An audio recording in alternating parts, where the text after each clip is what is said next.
If Will of the Many blew your mind, then The Strength of the Few will probably break it, in a good way. This is my spoiler-free review of the second book in the Hierarchy series, and let's talk about who's this for, what I thought about it, and if you should read it. The Will of the Many and The Strength of the Few is the first book in the Hierarchy series by James Islington.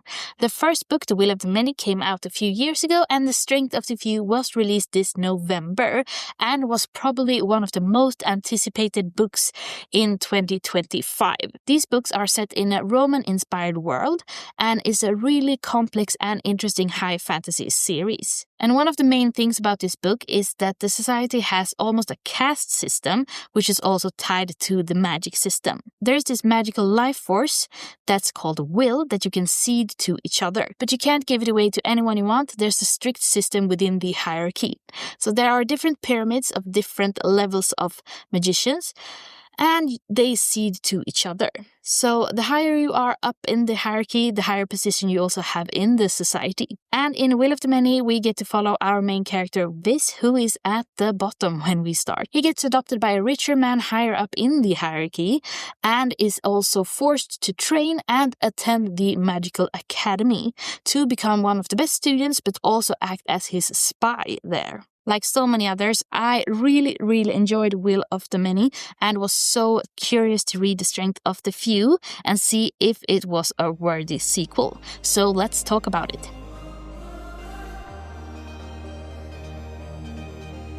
So I am one of the persons who read Will of the Many and Strength of the Few back to back because I knew that this one was coming out and I knew I wouldn't be able to wait. And this book doesn't disappoint. And like I said, this review is totally spoiler-free for both Will of the Many and Strength of the Few. But if you want to know more of my thoughts and also see some ending theories and what I hope for the third book, Justice of One, you can use this code to go to my website and read there. When you read Will of the Many, you can see that this is a really well-written first book. I think it shows that he has put so much thought in this, and it also wraps up so nicely with this really intense ending. So when you start this one, you really want to know what happens. I personally thought this book was so good. The magic system, the world, the action, and everything. But if you know me, I'm a very character-based reader. And we do have really interesting characters and we have relationships in this book. But I just wish that the friendships and everything were a little bit stronger. That's the only thing that I thought this book lacked. I wish I would have felt a tiny bit more for the characters. But I think in Strength of the Few, this book really delivers on that front.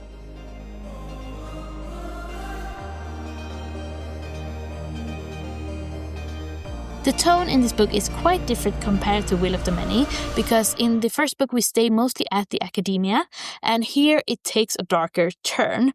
We follow some events through different timelines, and that is what makes this book so unique. I won't tell you more about it, but you really have to keep your mind fresh when you are reading it to follow the storylines. And like I said, I think James Islington has done a really impressive work with writing this because I haven't read anything like it at all. And even though it's quite darker, I really enjoyed this as well. As the story progresses, we also dive deeper into the world and everything mysterious about it. And also a lot of questions from the first books are answered, but a lot of new ones are also awakened. And also this book hit a little different for me, just because I think the relationships in this series goes a bit further, and it felt like I cared even more about the characters as we went along. I also really liked how everything was revealed part by part when you read it, and I also liked how the timelines work together with each other. We also have so much character development in this book because Viz is a teenager and he's also quite frustrated and angry in the first book, but also here he gets to go through some really tough situations and also have to make some very tough choices.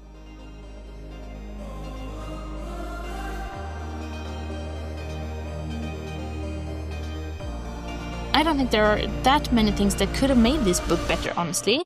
But I must say I had to Google the ending after I read it just to make sure that I understood it as I did. So it's also quite complicated and raises a lot of questions for the next book in this series.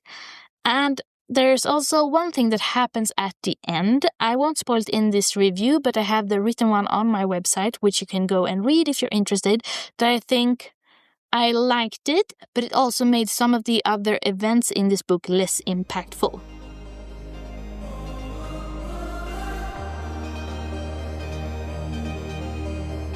So who's this book for?